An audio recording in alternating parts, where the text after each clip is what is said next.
Okay, so welcome back to this next video in which we are discussing cyclic AMP signaling. Okay, so we're currently in the process of discussing cyclic AMP signaling microdomains, which are also called cyclic AMP signaling compartments. Okay, right. Now, a key part of producing cyclic AMP signaling microdomains is played by A kinase anchoring proteins, ACAPs, okay, which are basically these scaffold proteins, which is just a name for a protein which attaches lots of other proteins together, basically. So ACAPs are all scaffold proteins, okay, and basically one of the key proteins which they're capable of binding to is the protein kinase A tetramers, and they bind to the protein kinase A tetramer via this dimerization and docking domain dimer between the two regulatory subunits of protein kinase A and the protein kinase A tetramer. Okay, and they prefer usually to bind to type 2 protein kinase A molecules rather than type 1 protein kinase A molecules. Okay, so how does this help us build up the concept of microdomains? Well, basically, these ACAP proteins can help in the production of what are known as multivalent complexes, basically. Okay, so ACAPs are actually what are known as multivalent scaffold proteins. Okay, and they can build these large complexes of many proteins. So what does multivalent mean? Multivalent means that they're capable of binding to lots of different proteins. So not just protein kinase A tetramers, other proteins beyond protein kinase A tetramers as well. Okay, so I'm going to show you this with a key example of a ACAP protein, which is the muscle-specific ACAP, which is often abbreviated to the MAcap. Okay, so let me show you all of the different things that MAcap can attach to, and then we might just begin to understand the concept of a cyclic AMP signaling microdomain. Okay, right. So here is the MAcap here. Okay, and basically it's capable of binding to proteins in both the cell membrane and also the outer nuclear membrane. Now I just want to make sure everyone is familiar with the concept of the nuclear envelope and the fact that it is not just a phospholipid bilayer. So although everyone draws the nuclear envelope as a simple circle, it's more complicated than that. So if this is the cell membrane, let's have the nuclear envelope here. Basically, the nuclear envelope is quite complex, basically. In fact, it's actually got 2 membranes and a space in between them that is continuous with the endoplasmic reticulum, which I'm showing here. Okay, so this is representing the endoplasmic reticulum, and then here is the outer nuclear membrane. Okay, so basically, these 2 membranes here, these together make the nuclear envelope, and both of those membranes are phospholipid bilayers. Okay, so basically the nuclear envelope is made of an inner nuclear membrane, which is this one in blue. Okay, so that's called the inner nuclear membrane, and then you've got the outer nuclear membrane as well, okay, which then is continuous, which then produces a gap in between the inner and outer nuclear membrane, and that gap is continuous with the endoplasmic reticulum lumen. So basically, here's the ER here, and here's the ER membrane, and you can see that the ER membrane is continuous with the outer nuclear membrane, and indeed the space between the outer and inner nuclear membrane is continuous with the ER lumen. So here is the outer nuclear membrane, here in green. Okay, so basically MAcap, the muscle-specific, that's what the little M stands for, muscle-specific ACAP, is capable of binding to proteins in the outer nuclear membrane and also the plasma membrane, and is capable of forming these multi-protein complexes that are between the plasma membrane and the outer nuclear membrane. Okay, so let me show this now. So if we have the plasma membrane shown here, okay, so this is the phospholipid bilayer of the plasma membrane, and here now this is the outer nuclear membrane that I'm showing here. Okay, so that's the membrane in green, now shown as a phospholipid bilayer. So previously it was just shown by a single line. Okay, and I understand that this might be confusing. This is not representing the outer and inner membrane as one. This is just the two layers of the outer nuclear membrane. Okay, so the two phospholipid layers of the outer nuclear membrane. Right, so the MAcap, obviously one of the proteins that it binds to is protein kinase A. So we'll have that little protein kinase A binding domain now, highlighted here in blue, and then you'll have your protein kinase A tetramer here, which I'm now just going to abbreviate down to a square, but that will consist of two regulatory subunits which will actually be bound to the protein kinase A binding domain, and then if it's in the inactive state, then in those regulatory subunits will have the catalytic subunits bound. Okay, so there's protein kinase A there in red.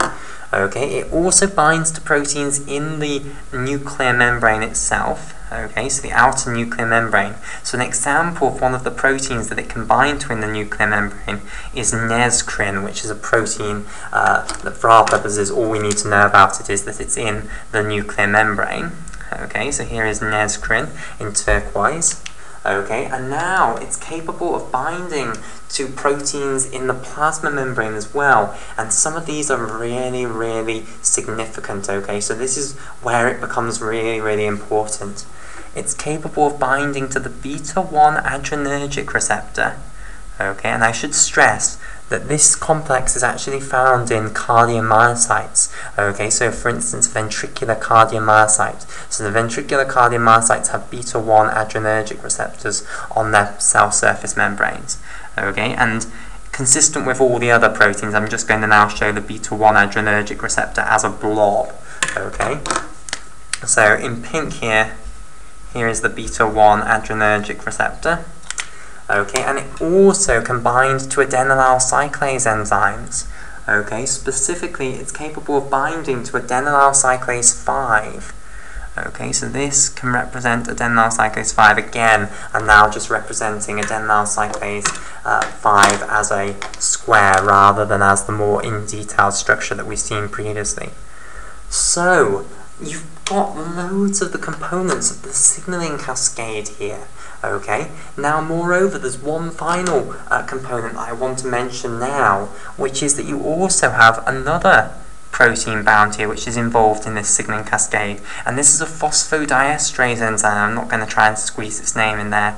Okay, this is specifically phosphodiesterase, okay, 4C3. Okay, oh sorry, not 4C3, 4D3. Okay, phosphodiesterase 4D3. So remember, phosphodiesterases are in those 11 families. This is phosphodiesterase family number 4. The actual gene is 4D. Now, what does the 3 stand for? Okay, well, the 3 stands for the exact splice variant of phosphodiesterase 4D that this enzyme is. So what I didn't stress at the time when we actually studied phosphodiesterase enzymes and looked at all the different genes for phosphodiesterase enzymes is that many of those genes actually have multiple splice variants, and here we're seeing the example of phosphodiesterase 4D, which has multiple splice variants, and one of those splice variants is the phosphodiesterase 4D3 enzyme. Okay, but the actual details don't matter. The important thing is that there's a phosphodiesterase enzyme attached there. Okay, right. So how does this then give rise to the concept of a microdomain? So now I'm going to explain the concept of a microdomain to you. So this is the idea. Scrap global signaling, that's gone. Okay, localized signaling is the new thing. Okay, the idea now is that cyclic AMP does not go up globally, it goes up locally rather than globally. Okay, so the idea is then that when you stimulate beta-1 adrenergic receptors on the cell, then the beta-1 adrenergic receptors are in these sort of complexes, like so, with loads of the other components of this cascade. So the beta-1 adrenergic receptor will now be stimulated. It will activate GS heterotrimeric G proteins in this local area. Those will activate adenylyl cyclase 5. okay, adenylyl cyclase 5 will produce a little local rise in cyclic AMP here, okay, which will then activate protein kinase A here, okay, and protein kinase A can phosphorylate other targets that might well also be attached to the muscle-specific A kinase anchoring protein. Okay, in the case of the specific muscle-specific A kinase anchoring protein, the catalytic subunits of protein kinase A actually go into the nucleus and have effects in the nucleus. So this is keeping the protein kinase A catalytic subunits close to where they actually need to act. In the case of other ACAPs, you can imagine similar setups where you've got the receptor that actually activates the GS cascade linked with the adenylyl cyclase through the ACAP, and then the protein kinase A is also close by, and then you could imagine that the ACAP would then bind to other targets, basically, okay? And then that would direct the protein kinase A to actually have an effect on the target that's bound to the ACAP. Okay, now the idea then is that the cyclic AMP doesn't escape from this place because the phosphodiesterase enzyme will break it all down before it can actually escape from this little microdomain. Okay, now some people argue that that isn't probably really enough to stop diffusion, okay, and some people think that there might actually be physical barriers separating this little microdomain off and stopping cyclic AMP from leaving, okay, but it's still controversial as to whether these physical barriers actually exist. Okay, so to give you then the answer to why the beta-1 adrenergic receptor on cardiomyocytes produces a very different effect to the EP4 receptor, even though they both activate the GS cascade. Let me just go on to this next slide to explain this. So the idea would be then that here is our cardiomyocyte, okay, and basically the beta-1 adrenergic receptors will be in different microdomains to the EP4 receptors, okay. So let's say this is one beta-1 adrenergic receptor, and I'll colour in the beta-1 adrenergic receptor in orange here. So this is our beta-1 adrenergic receptor, okay, and then we'll have our EP4 receptor over here in blue. Okay, so this is our EP4 receptor. Okay, and the idea is that they're going to have their own little microdomains. Okay, so the idea is that this could be attached to some A kinase anchoring protein here, which could anchor some adenylyl cyclase near to it. Okay, and then it would have the protein kinase A also located nearby. So if I just colour these things in, here is our adenylyl cyclase. Okay, here. And then we'd have our protein kinase A here in green, okay, and basically the idea then is that this ACAP could also anchor some target for the protein kinase A here, okay, so let's say this is our target for the protein kinase A, okay, that the beta-1 adrenergic receptor actually wants to stimulate, okay, so now this signaling complex here, this little cyclic AMP microdomain, is going to cause effects on that target and not on other targets in the cell. Okay, and a crucial part of why it doesn't cause effects on other parts of the cell is that you've got phosphodiesterase enzymes also attached here, which stop the cyclic AMP diffusing out to other portions, or potentially you have physical barriers, so I'll now put in a physical barrier here. Okay, so let me just colour in the rest of these portions. So here is our phosphodiesterase enzyme in turquoise. Here's our target in yellow. Okay, and then we'll have our, I'm just trying to figure out which other colours I've got left, red. We'll have the ACAP there right in the centre in red, okay, holding everything together. Okay, so the idea then is that this is why the beta-1 adrenergic receptor can have specific targets basically within the cell and cause a specific thing through activating this cascade.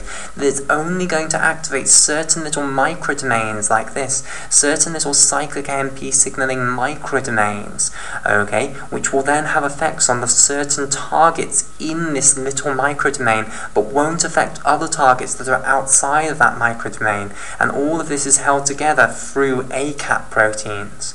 okay, then the effects on the targets in these beta-1 adrenergic receptor signaling microdomains, those will cause the positive ionotropic effect of the beta-1 adrenergic receptor when it's stimulated by adrenaline.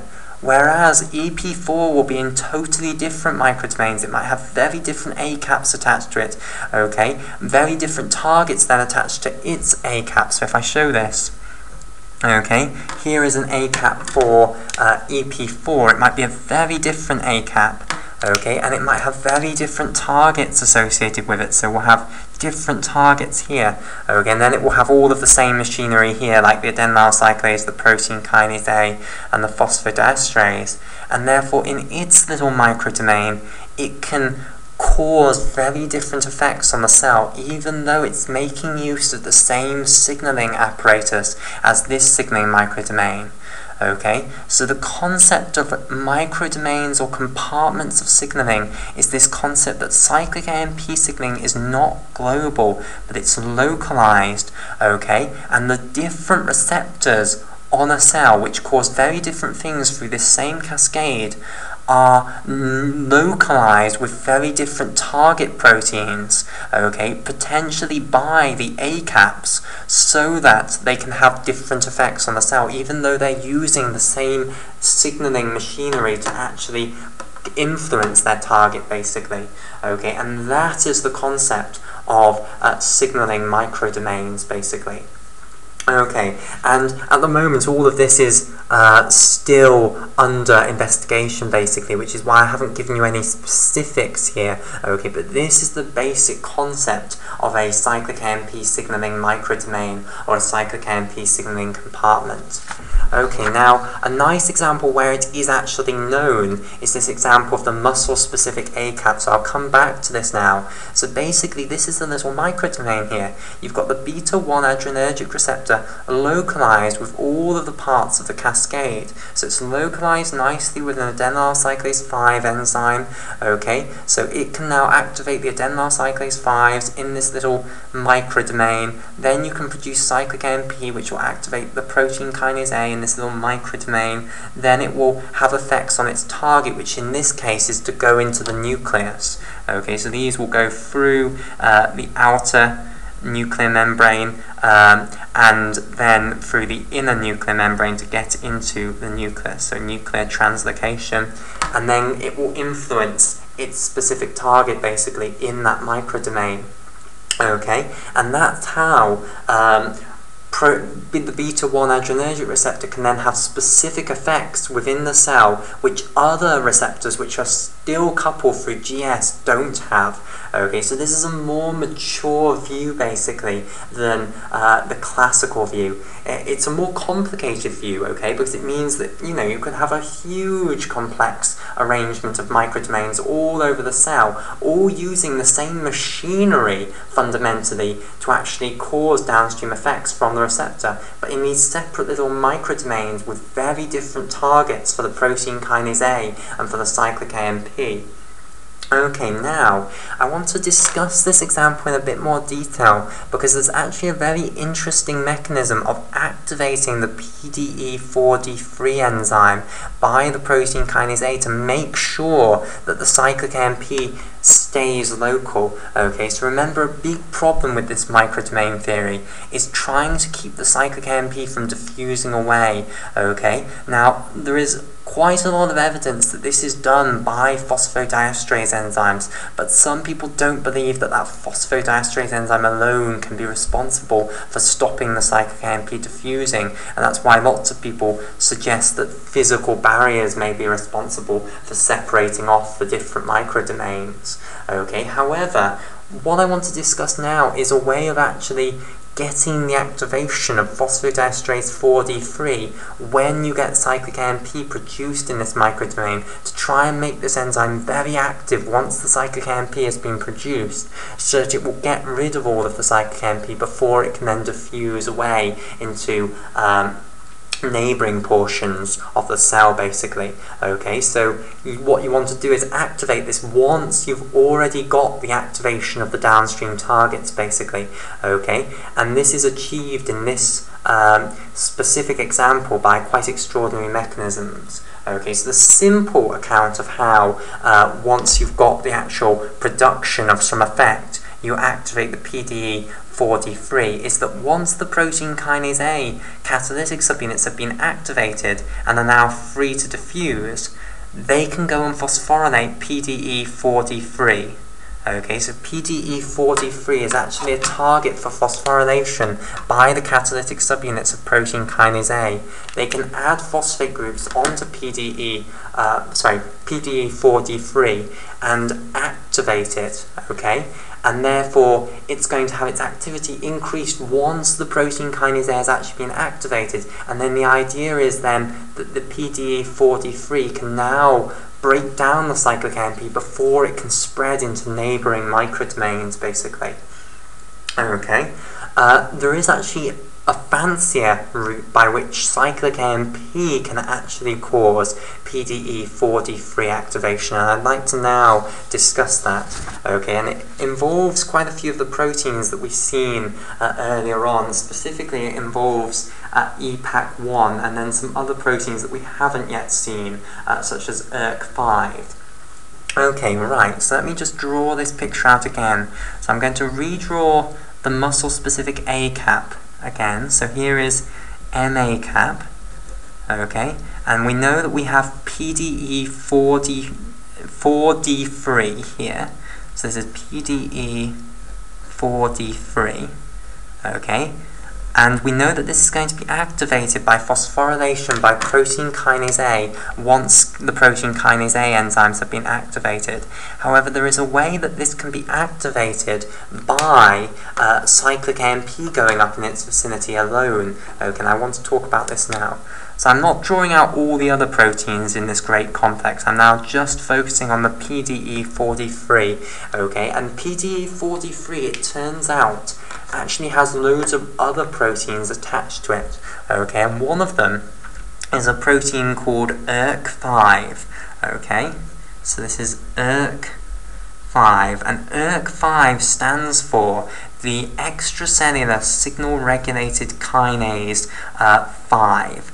Okay, so the E is for extracellular, okay, then you've got signal, and then the R is for regulated kinase, so extracellular signal regulated kinase 5, okay, and basically ERK5 is attached to the whole complex by being attached to PDE4D3, okay. Now, ERK5 is a serine-threonine kinase enzyme. It is capable of phosphorylating serine and threonine residues within proteins. Okay, and it actually has a phosphorylation site on PDE4D3. Okay, and it maintains these phosphorylations on PDE4D3 usually. Okay, and the phosphorylation of PDE4D3 by ERK5 keeps the PDE4D3 inhibited usually. Okay, so let me repeat this. Before you've got a cyclic AMP signal, usually ERK5 is attached to the PDE4D3 and is phosphorylating the PDE4D3, okay, and keeping it inhibited. Okay, now these phosphate groups are continuously being removed by protein serine threonine phosphatases, so ERK5 needs to continue re-adding them on if it's going to keep the PDE4D3 inhibited under normal conditions. Okay, right. Now, ERK5 itself has an enzyme attached to it in this great complex. Okay, and this enzyme is known as MAC5. Okay, now MAC5 phosphorylates ERK5, okay, and keeps it activated. Now, MAC5 is a more complicated type of protein kinase than any kinase that we've seen in this video yet. It actually is capable of phosphorylating serine and threonine residues and tyrosine residues of proteins. Okay, so it's actually capable of phosphorylating all three of the normal residues in proteins that can be phosphorylated. Okay, now MAC5 stands for MAP kinase, okay, that's the M, and then it's slash ERK, okay, for extracellular signal regulated kinase, and then it's kinase. Okay, so it is the kinase for the ERK enzymes, basically. And another name for the ERK enzymes is to call them the MAP kinase enzymes, or MAPK for short. Okay, right, so this is just an enzyme which can phosphorylate ERK5. Okay, and I want to stress that although I'm drawing one phosphate group in each case, okay, the likelihood is that there are more than one phosphate being added on by each of these. Okay, so this is representing potentially more than one. I don't know what the exact numbers are, but the principle is what's important, that they're adding these phosphate groups onto the next one along. Okay, so MAC5 is both a tyrosine kinase and a serine threonine kinase. Okay, now, the next enzyme that actually activates MAC5, unfortunately, there is another one basically. Okay, this one's a little bit more unknown, but we think it must be attached to MAC5. Okay, and we're just going to arbitrarily call this MEC kinase, basically. So there are loads of different MEC kinase enzymes. We don't at present know which one is specifically attached to the MEC5 in this great big signaling cascade, but we think it must be there. Okay, so what I've told you so far, we know. Okay, PDE43 does attach to ERK5, which then does attach to MEC5. But this next one, we don't know what it is, but we think it must be attached to MEC5. Okay, so this is just quite simply a MEC kinase enzyme, but we don't know which specific MEC kinase enzyme it is. There are lots of different MEC kinase enzymes. Okay, so that's MEC K, basically. Okay, now, so MEC kinase here then phosphorylates serine and threonine residues on MEC5 to keep it active. Okay, and it's a more normal kinase enzyme, it just is a serine threonine kinase. Right, okay, so under normal conditions then, the MEC kinase is phosphorylating MEC5, okay, to keep it active. Then the MEC5 is phosphorylating ERK5 to keep it active, and ERK5 is phosphorylating PDE43 to keep it inactive. And these phosphate groups are all continuously being removed by enzymes in the cell. So you need the phosphate groups to be continuously replaced to keep this up, basically, and keep the PDE43 inhibited. Okay, now, when cyclic AMP goes up, this entire cascade is turned off, basically, and let me show you how. PDE4D3 also has another protein attached to it, which we've met, okay? This is Epac1, okay? And that's supposed to represent the cyclic AMP binding domain for Epac1. Okay, so this is the exchange protein directly activated by cyclic AMP1. And I will colour in Epac1 here in turquoise. Okay, right. So when cyclic AMP goes up nearby this muscle-specific ACAP in this specific cyclic AMP signalling microdomain, then what's going to happen is a cyclic AMP molecule is going to bind to the Epac1 protein here. Okay, so here is this new cyclic AMP molecule there, which we'll colour in blue. Okay, and that's going to activate the Epac1 enzyme. And now what is the Epac1 going to do? Well, it does what it does best, which is act as a RAP-GEF, basically. It can activate RAP1 and RAP2 monomeric G proteins. Now, the RAP1 monomeric G protein is believed to be attached to Epac1. Okay, so this is another one of these points where it's a little bit controversial. Okay, but RAP1 is believed to be attached to the Epac1 there. Okay, so I'll colour RAP1 here in green. So basically, once cyclic AMP goes up around this signaling microdomain, the Epac1 is then going to activate the RAP1 so that it now has GTP bound to it rather than GDP. Okay, and now what's believed to happen is that the RAP1 inhibits the the MEC kinase enzyme here. Okay, so once the RAP1 is in the on state, it has the guanosine triphosphate bound to it. It's then going to inhibit this MEC kinase. Okay, so MEC kinase stops now adding phosphate groups onto MEC5. Enzymes within the cell will then remove these phosphate groups. They're not now going to be re-added. Okay, so MEC5 becomes inactive. It then stops adding phosphate groups onto ERK5. The phosphate groups that are already there get removed. ERK5 loses its activity. Okay, and then it's going to stop phosphorylating phosphodiesterase 4D3, and therefore the phosphate group on phosphodiesterase 4D3 is going to be removed by enzymes in the cell, and therefore you're no longer going to have inhibition of PDE4D3. So that's a horrendously complicated mechanism, I agree, but the fundamental thing that produces is the activation of phosphodiesterase 4D3 when you produce cyclic AMP. Okay, so again we've got these two mechanisms here to remove cyclic AMP when the cyclic AMP is suddenly produced, and also when the protein kinase A is activated. Okay, and this could underlie the mechanism by which phosphodiesterase 4D3 is able to prevent cyclic AMP diffusing to neighbouring portions of the cytoplasm of the cell. So to reiterate this point about signalling microdomains, cyclic AMP signals are not global, they are local. Okay? A cell will have a huge number of a certain type of receptor all over its surface. Okay, so if I show this picture again, here is the cell. It will have lots of a receptor all over its surface. So let's say this is some G protein coupled receptor, and basically these G protein coupled receptors will be in little complexes with all of the machinery of the GS cascade, okay, and also the actual targets that you want the GS cascade to affect for that specific receptor. Okay, so you're now going to get cyclic AMP going up in these little local compartments basically, and it will be producing specific effects on the targets that are in those little compartments.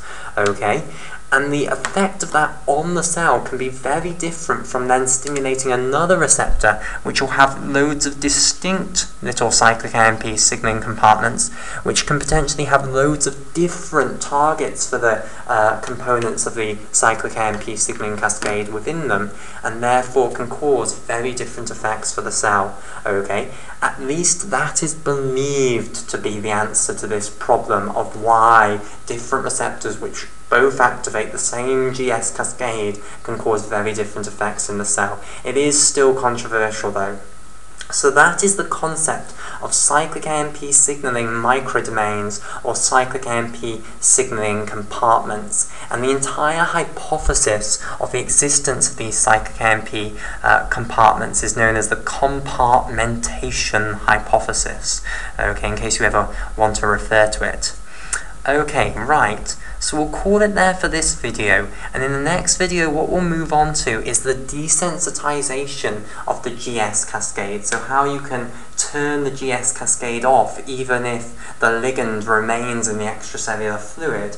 Okay, and then what we'll turn our attention to is regulation of adenylyl cyclases by means other than the GS proteins.